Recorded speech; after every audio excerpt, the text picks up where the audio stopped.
Hello. Today is April 22nd. Lucy, this means your birthday was half a year ago. You're 70 and a half. Congratulations. And also, this was the day that we started this podcast, the year of being 70. So you, Lucy McCarrer, 70 and a half today, invited me, Lisette Schuitenmaker in Amsterdam. You're in the UK to do this weekly podcast and talk about our lives now, but also the long, long times that we have lived. It is a long time, and now it's 6 months longer than it was. So it all kind of accumulates. But we've just had a holiday weekend, the Easter weekend, and we thought that today we would talk about holidays, the holidays we've loved and maybe hated, the holidays we used to go on, what holidays mean to us really, and what they've meant over the 70 years of our existence. So, what does a holiday mean to you, Lisette? Oh, a holiday to me. I'm very functional about holidays, actually. A holiday is a time for me to rest and recuperate so I can work more. It's also sometimes to go places with friends or to go places with the two of us and see things that are interesting and that broaden my mind.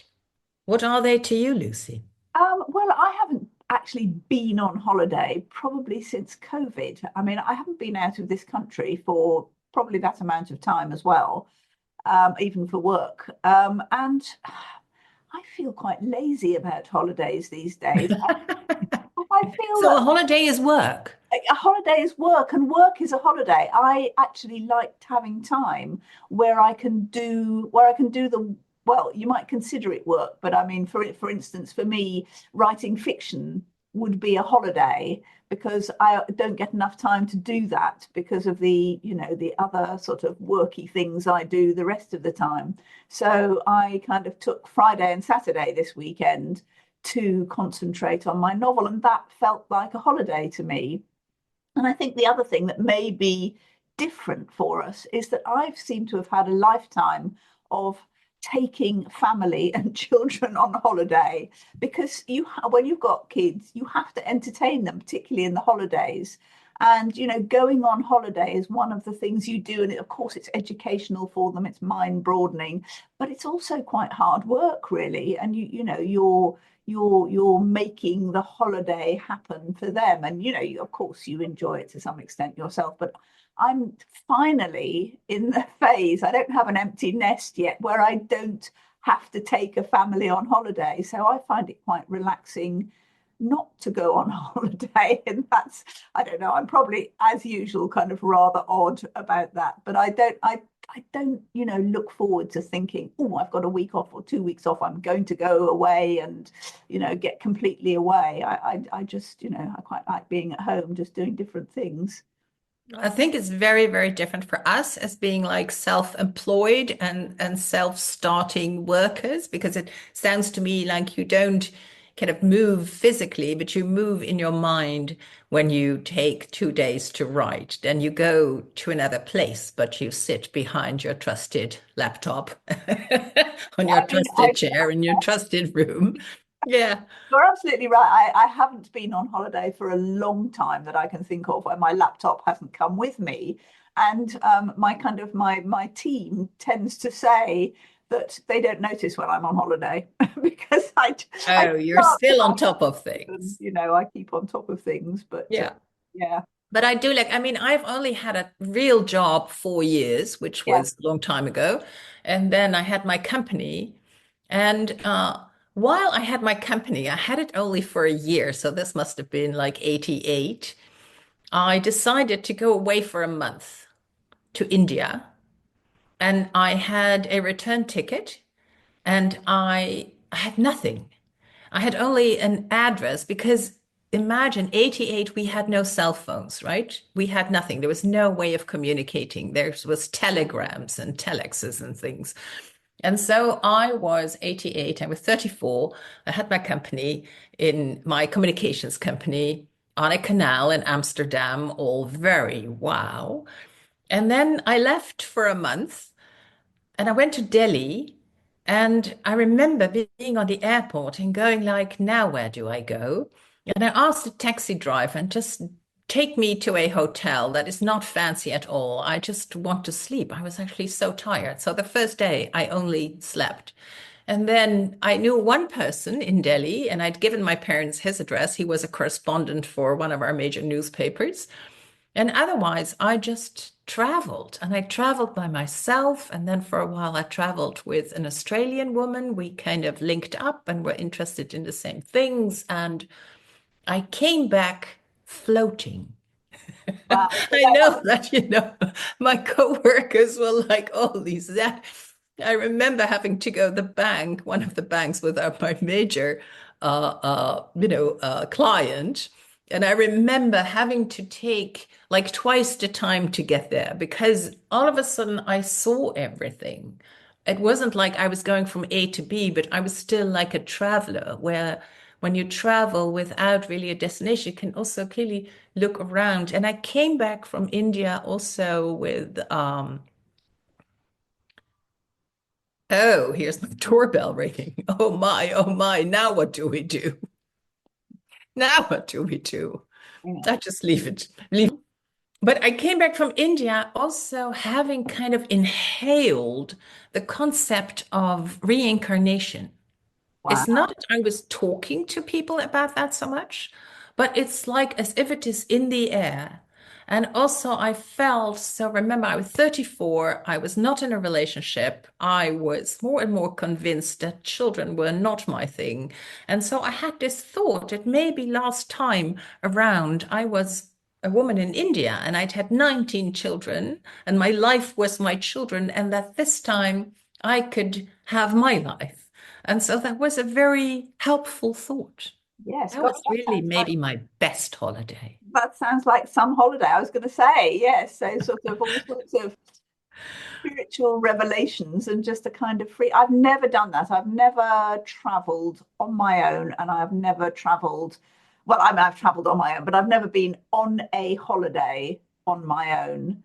And I've never traveled completely unplanned. That would be very, very hard for me to do. I like, Really? yeah, I'm quite I like to know what's happening. I like to, it's partly because I'm usually in charge of other people as well. So I don't want to kind of, I don't want everything to kind of get chaotic and people to be unhappy or, I love for things to become chaotic because in the chaos, something new can happen.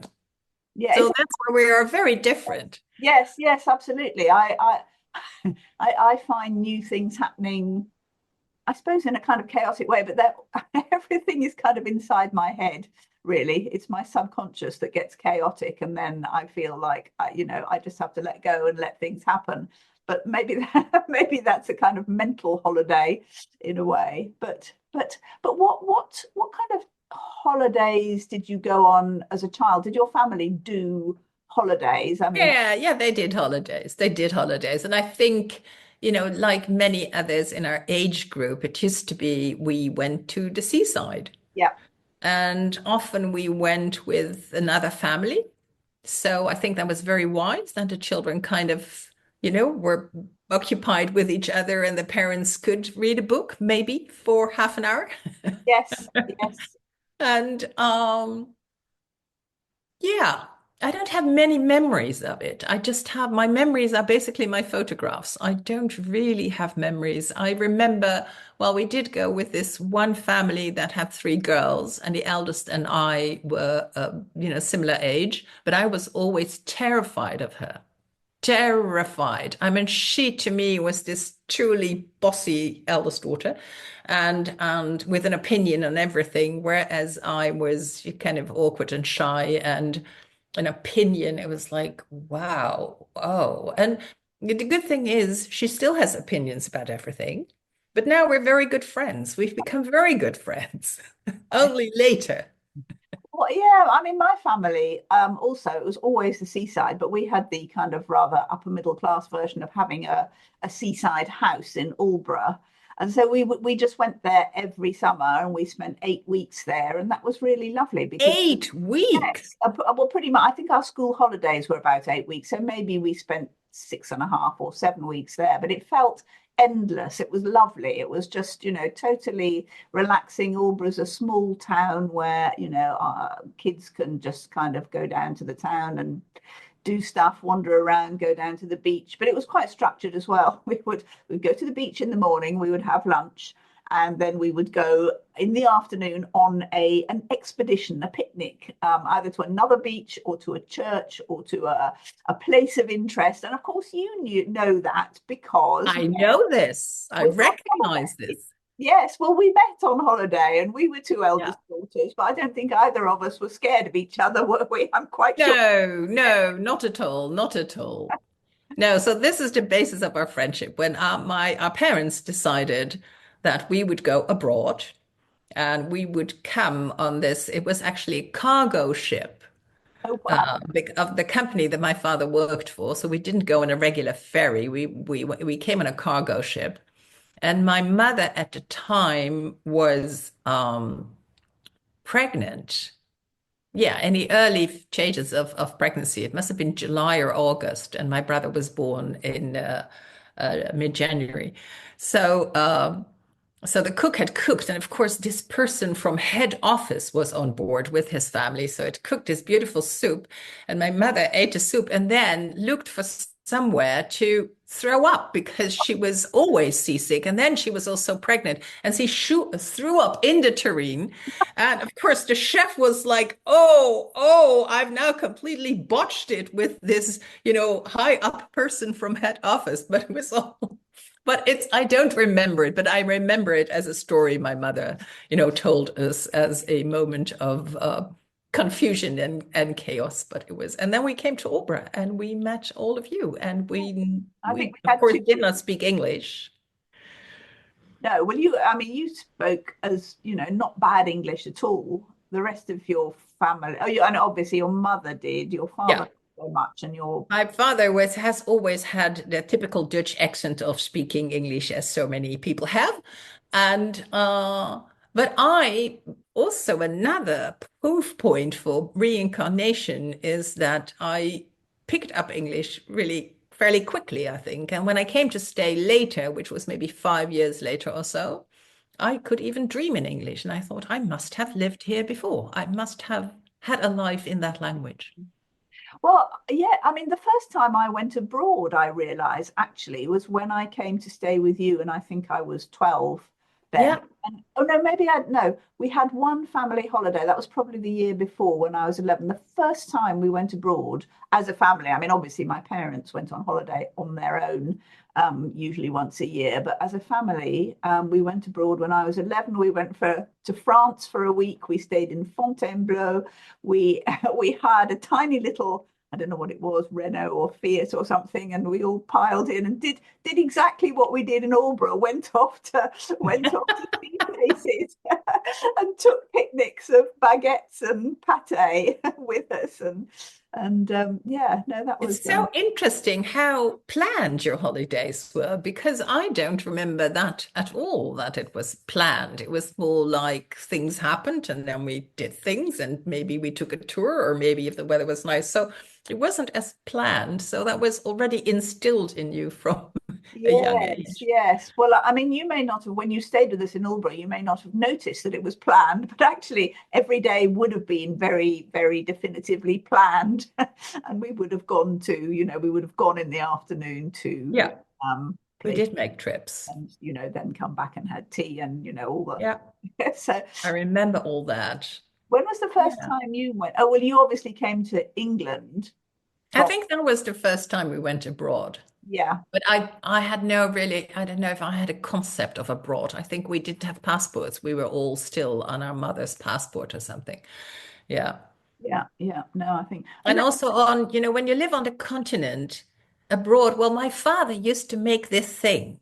When we passed a border, he would kind of stop, take his foot off the gas pedal and then bump and did this little thing as if we were physically really crossing a border. Oh, funny. Yes. Yes, of course. I mean, so different because Yeah. obviously anytime we went to another country, we had to fly or go by boat or, Leave the until, island. yes, until the Eurotunnel got opened Yeah.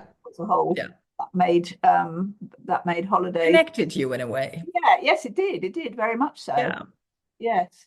I mean, did go on ferries and obviously we did fly before that, but yeah, it And was. when was the first time you went on your own, even if Well, you? the first time I went on my own was actually to come and see you, your family, Oh, and good. I Yes. flew on my own. So, and I Oh, guess wow. you did the other way. Did we both? Yeah. But Yes. as an Or was an adult. I don't know. I can't remember really because I mean, as soon as I sort of, I mean, I got engaged to Rob, to my first husband, I think when I was 19, and I remember we were. No, don't shake. God. I remember that. I mean, we were students, obviously, and I we went on holiday to Paris for a weekend, and that was a big deal because we didn't have any money, and I remember we took with us bread and ham and butter, which melted in the bag. I don't know why we weren't that broke, but Well, you never know what these French people eat. Baguette, they're famous for their bread, actually. I know it's completely ludicrous. I think we were just trying to, yeah, save money, but that's the first time I remember going on holiday without my parents. But yeah, I can't. Yes, I think But so. it's really difficult to think back of how far away everything was. Yeah, When you have no internet, when you have no, you just have, kind of guides.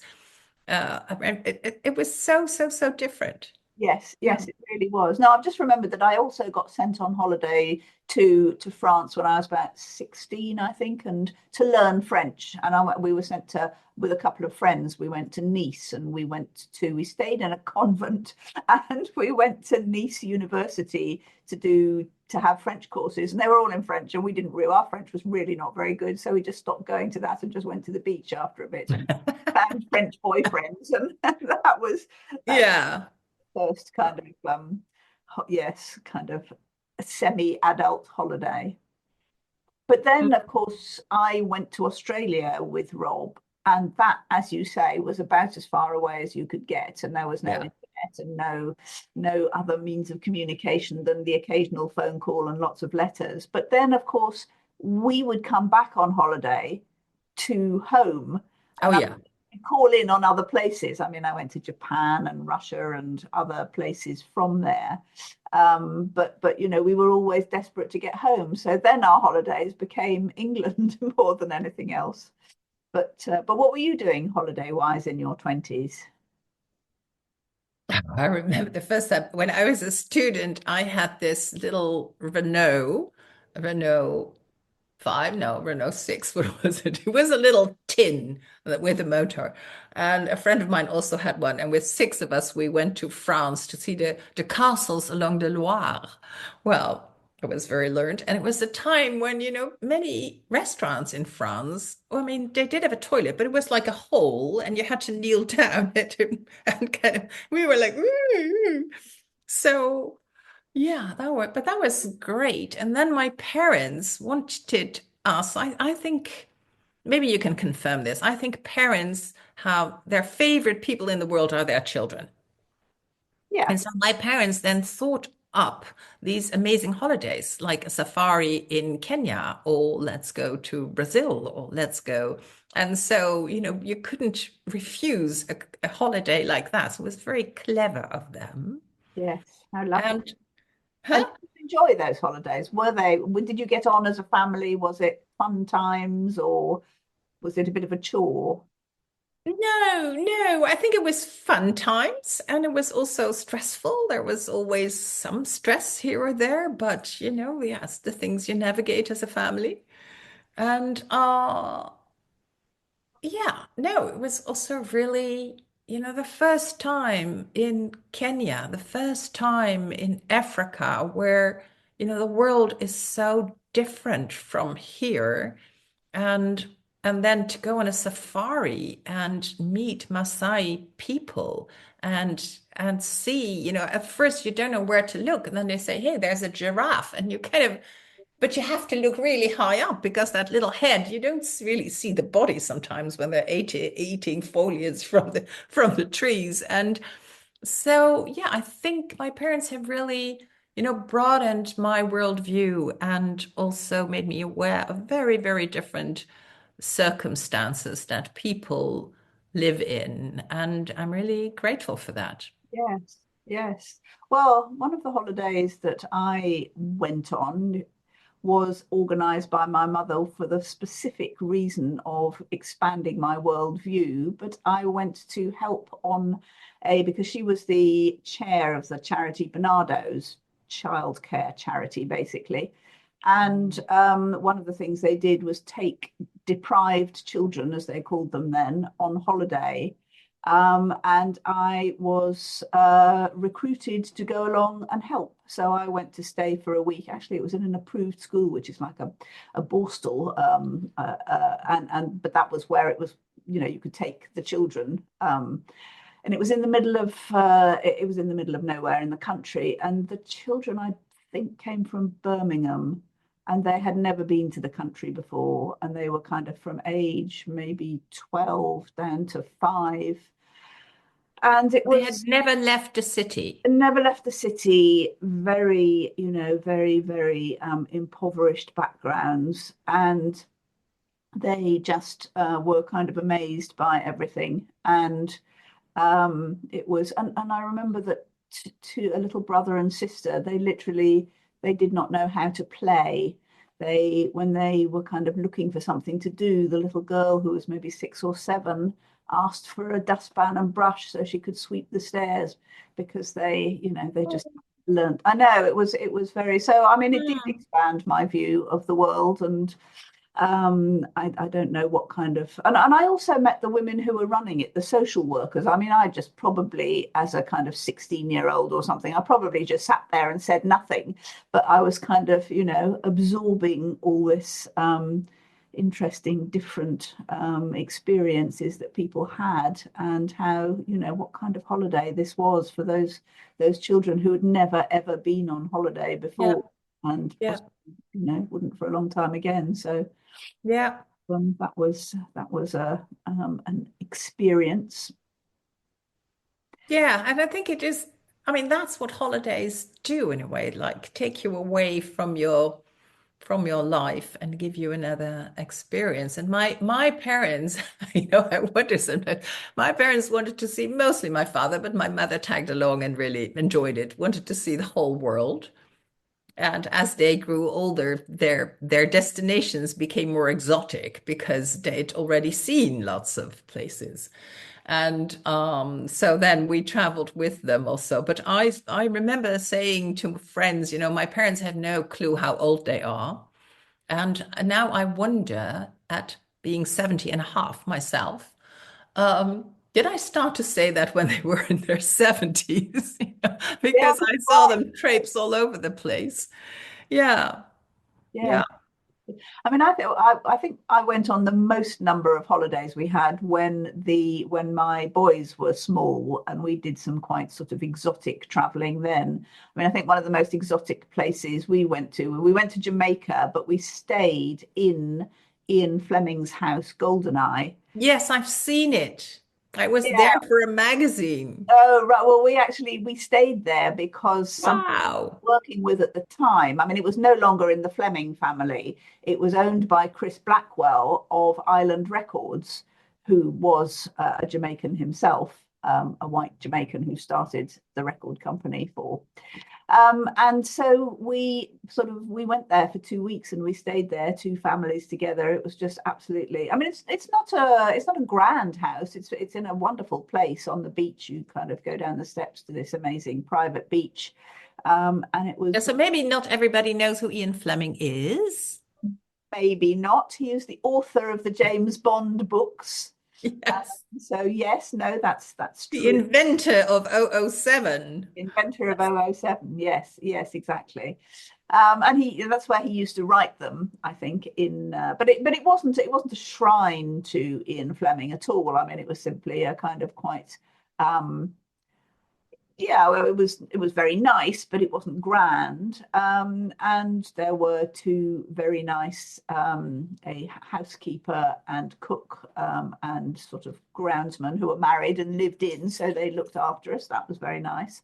And we went off to different places. We kind of hired a Yeah. bus and things, and that was lovely. That was a very So that was with the boys.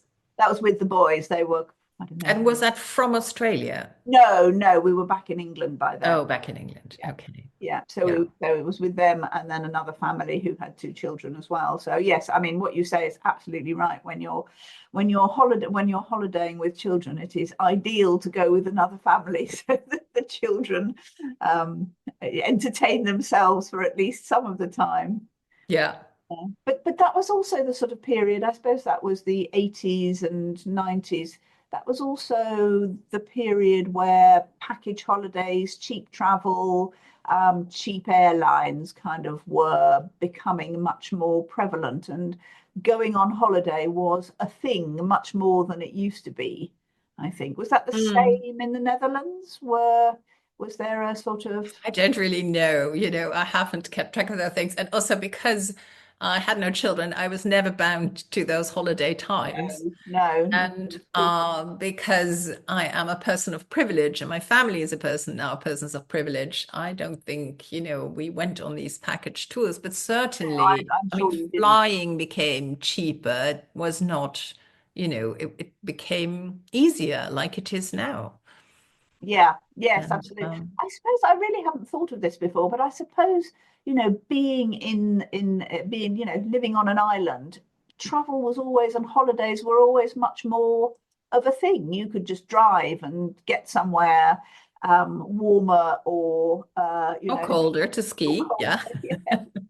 But for us in England, I think, I mean, in the UK, going on holiday was always about going somewhere hotter, and getting brown was a Mm. huge thing. Less rain, maybe too. Yeah, yes, less rain. But Yeah. also being able to lie on the beach and get brown. And then when you came home, you were brown. I mean, you were tanned. And Yeah. that was the status symbol bit of it. And you had to have, changed colour for people to kind of notice that you'd been on And holiday. now I have my skin checked twice a year because as a result of that. Yeah. Yeah, Yeah. yes, yes, quite. And then also, when did the sort of whole idea of kind of ethical holidays come in, and whether you should travel, whether you should fly, and where We you should call it avoid. a fly shame. Do you have a word like that? Oh, I can't think of one. We don't have one. Vliegschaamte. No, I don't know that we do. I mean, it's certainly a thing, a concept. But you don't have a word for it. No, not for the actual shame itself, I don't think. No, Yeah. no. But Yeah, but nowadays, in not in all circles, but in my circle, people kind of confess when they're flying. Yes, right. flying. And other people are not bothered at all. But yeah, no. No, but I think it kind of came in, and it's sort of kind of receding back down the agenda in a general sense now. I mean, it shouldn't be, but with the kind of attitudes that are coming back in Yeah, the moment, and the pushback against the environment, and doing anything about it's it, not getting any better. not getting any better. No, And do no. you have places that you would want to go? I haven't. I don't feel I've spent enough time in Italy. I would like Huh? to. I would like to go. I don't even know where particularly. I mean, actually, I've been to Italy a few times, but I still feel that's sort of somehow to me the perfect European place. I mean, I've spent quite a lot of time in France, and I love France, and I speak French better than I do Italian. So, but it's just that step more exotic. You have to travel a bit further from us to get to Italy. So I kind of feel I would like to spend more time there in a more relaxed way as well. Perhaps, a nice villa somewhere near the beach with a swimming pool and There's the beach again. there's the beach again. Yes, yes, exactly, exactly. Yeah, I think Italy is a lovely country to go on holiday. The food is wonderful. And what has, of course, also happened is you don't need to speak Italian. Everybody speaks English these days. Yes, I'm sure. English has become so pervasive through television first and now all media. It's like, yeah, Yeah, yeah, absolutely. No, it's probably more so than it used to be in the old days. You used to, very, very much so. No, in France, nobody would speak English and they would be very proud of not speaking English yeah, either. yes, Maybe there's some pockets of that left, but yes, I'm sure there are. I mean, the French are generally sort of, less. Well, that's probably a stereotype, but less friendly to perhaps tourists and perhaps particularly I'm English. sometimes less friendly to tourists. In Amsterdam, we're totally inundated. Of course, And when people jump in front of my bike, I speak English because I assume that they're not from here. they're They're from idiots. somewhere else and they're not used to, you know, people on their bikes zooming through traffic and they find it quaint and then take pictures of us. But Yeah. it's very strange to have become such a tourist destination. Is it a lot worse than it used to be? I mean, have you? Well, worse, I go like I go to Venice, so then I am that person, Yeah, so we're all it. But it is really, really, really a lot. So many people, too many people. And also the strange phenomenon of, say a cookie stroopwafel store, little store, is on some influencers list. And then oh, there's really? lines of 80 people waiting an hour and a half to eat this very sweet cookie and but they come out of the store looking so content because it's kind of the thing to do. And whereas we would never kind of go there because it is, too sweet, too commercial, whatever. So Yeah, all these tourist traps that I am sure I do in other countries. yeah, yeah. So We all where would you where have you not been that you would like to go? Yeah, I don't really have that.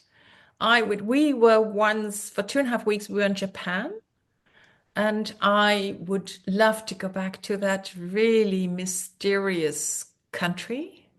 It is mysterious, And isn't it? Yes, I think I spent about 5 days there, and we were very into theatre at the time, so we went to Kabuki and No Theatre, and yes, which was extraordinary, extraordinary. it's this very, very traditional Japanese with huge costumes and Yeah, very, exaggerated movements. And I thought it was fascinating, kind of yeah, trying to get a glimpse into the inner world of the Japanese. yes, So, indeed, and yes, and the food. I mean, it's of course yeah, Japanese restaurants everywhere now, but at the time when I went, the food it all seemed quite exotic as well and different. yeah. Yes, I've never been to China. Have you been to China? I have been to China because my parents went to China. And then, but they were actually a bit old for the trip they were taking through the Tibetan part, the Chinese, Tibetan part. So we joined them and we've been I remember coming in Beijing, arriving in Beijing and arriving at the hotel, which was a luxury hotel with a Chanel shop here and a Versace shop there in the hotel. And I was like, whoa, I'm in exactly the same place. Not where I left because we don't have that kind of luxury here in the Netherlands, but more like, oh, this looks like America. And Yeah. then we walked around. It wasn't very far from, the big red square where Mr. Mao is on display a few hours a day, and then he's back to being frozen. And so there was a huge line, and we stood in line there, but with many of the Chinese. This was 2007. It was the year before my father passed. I remember in the bus to the airport when we left, he's saying, "Oh, this will have been my last time in China," and yeah. Anyway, but still in 2008, some people were in these traditional kind of Mao suits, Oh, yes. and they would buy flowers from a flower stall and then have them, and then lay them before Mao, and you were kind of whisked on. You had to move pretty quickly. And then the men from the flower stall came and took all the flowers and put them on the stall again and rolled them out. And then people bought them again and put them there again. It was like a circular economy thing. That's funny. Amazing. Yes. Yeah, interesting. Yes, I mean, my mother was a huge traveler as well. I mean, up Mm. until, very lately, she wanted to see everywhere and go everywhere. And I'm really very different to her. And I'm quite happy to travel in my head more than actually go to places. I don't have that kind of wanderlust that she had, and perhaps you have a bit as well. I don't know. Yeah, I mean, I have much less than my parents. I don't need to see the whole world, but I do feel that often I want to move. And let's go to Antwerp for 2 days because there's a wonderful exhibition. And then, yeah, I love that. Let's go to Paris for 5 days and just see how things are there and, yeah, broaden the horizon. Yeah, so I suppose for me as well, I always, I mean, I was brought up in the city in London, and we'd go to the seaside for a holiday, and that was that. I think that kind of concept of being in the country or being out of the city is what is kind of integral to being on holiday to me. Although, I'm perfectly capable. I've been to, city holidays as well. But now I live in the country, I don't feel the need to get out so much. I feel, that I'm kind of surrounded by nature and fields and quiet, I suppose, is one of the things. And I think that may be one of the reasons that I don't feel this huge desire to go off on holiday to other places, because I mean, I remember when I moved here, it felt like I'd just come on holiday permanently. That was driving through the country every day as opposed to driving Yeah. through. And it is in fact almost exactly 22 years ago to the day that we moved into this house and to Norfolk from London. And it really did, for a long time, it felt like I was just on holiday, because it's the same sort of countryside as around Aldeburgh, Suffolk. I'm Yeah. still in Anglia, Yeah. so I sort of felt it kind of mapped onto my experience of what holidays should be. So maybe that's why I don't feel so much need to travel anymore. I don't Yeah. know, strange. Yeah, well, as I say, you're traveling ahead. Oh, I do like it. I really do like it. But for me, is I like where I am, so I like being here too. But if I'm here too long, I also go like, maybe I want to go to like Lithuania and see how it is there, Yeah, and and kind of also, yeah, yeah, things like that. Or Czechoslovakia, I've never been. no, no. I mean, so many. I mean, Actually, we too. This my parents bought a little kind of condo, a kind of little apartment 50 years ago. It has been unchanged. It's now even, they bought it, I think, in 72, where the was that? Where kitchen. was that? I missed that. It's in Villars-sur-Olon. It Oh, is a little place of in Montreux. You take the next one left and you go into the mountains, and it is not a very challenging ski place, but it is a lovely ski place, which I haven't done for a long time. And it just introduced me to, hiking in the mountains, which my father loved hiking, but he got very tired. He had blisters all over the place. He couldn't really do it. And my mother despised every form of walking. I can And imagine. but she was like, she was like a goat. She could do it. So that was always something between them. When yours proposed we go in summer, like in summer to the mountains, they're really boring, but it's actually amazing to walk. And since I do at my old age Pilates and I do my training at Basic Fit, I can keep up with him. It really, really made a difference. That's great. So more walking holidays for you. More walking holidays, and then when it's sunny, I also love to sit in the balcony and read up on all these things that I don't get to during the year. And yeah, so this summer we will go to Switzerland. Ah, very lovely. Ah, nice. Yeah, Well, we might you no plans. we might go to Italy this summer. Really? Yes. Great. But yes, it will be. Yes, I think that will be nice. So yes, that's a sort of a plan. It's not a very fixed plan, and it may just drift away as, as Well, we can keep you to it. yes, yes. Perhaps you should do that. Yeah, no, because sometimes I go like, oh wow, but when I'm there, it's like wow, and the tomatoes in Italy, Oh yes, yes. so to die for. I They're should just hold those getting- in mind and think I must go and eat Italian tomatoes. You say And tomato, even in the I'll say tomato. smallest places, they can make a pizza like Yeah, yeah. something you've never Let tasted. me It's think about pizzas and tomatoes, and then I'll go and book the holiday. yay. Yeah. Okay. Oh, That's I always find it a little bit of a holiday talking to you every week as well. I like our hour talking. wow. It's a bit A of a tour holiday. around the world. Yes, Our also inner worlds and outer worlds and our 70 a tour years of around having lived our here. lives. Yay. Yeah, It is a bit. like a little I hope it feels like that for our listeners too, that that they would have a be bit of nice. a holiday with Yes, us. yes. Well, I'd love to hear about anybody's holidays, favorite holidays, worst holidays, holiday tips. Have you got any holiday tips for me? Do Yeah. Let's promote Italy for yes, Lucy. yes, absolutely. Give me your best ideas. Yes. Okay, well, having had that little holiday together, Yes. Our 25th episode. I'm pretty impressed that we've got through to 25 Yeah. actually. We Yeah. haven't we missed, I think we missed, well, we didn't miss, but we purposely did We not took a do holiday. a couple of weeks over Christmas, yes. But other than that, we've absolutely Yeah. do it. So 6 months, here we go. Here's to another Excellent. six Here we months. go. Yes. That's what we do. Yeah.